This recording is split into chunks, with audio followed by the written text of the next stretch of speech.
नमस्ते बच्चों।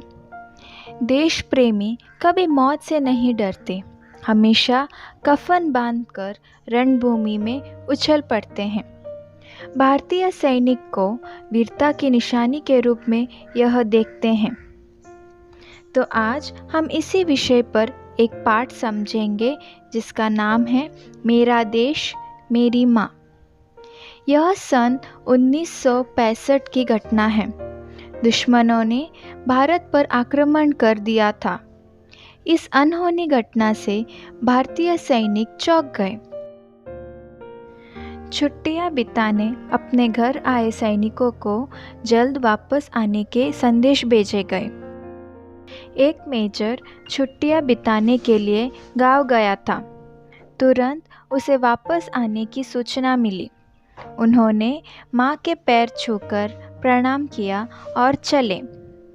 युद्ध भीषण रूप से फैल रहा था।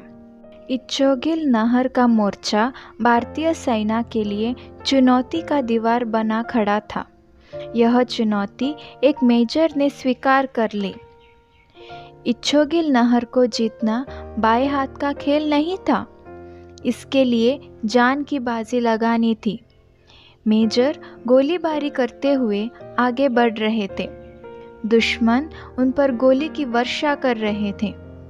गोलियां सीने पर घुस रही थी। मेजर जान की परवाह न किए दुश्मनों से जूझ रहे थे।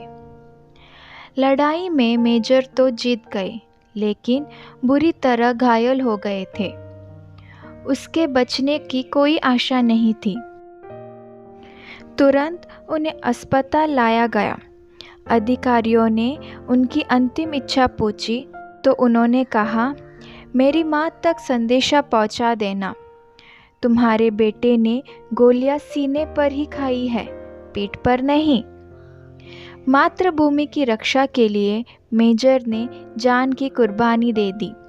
इस मेजर का नाम था आशाराम त्यागी। दीपक बुझ गया, लेकिन उनके बलिदान की रोशनी चारों तरफ फैल गई। तो यह था हमारा मेरा देश मेरी माँ का सारांश। भारतीय सेना हमारे देश की रक्षा की सबसे बड़ी प्रणाली के रूप में जानी जाती है। एक सुरक्षा कवच बनकर यह हमारे देश की सेवा करते हैं। हमें अपने भारतीय सेना पर गर्व और अभिमान होना चाहिए।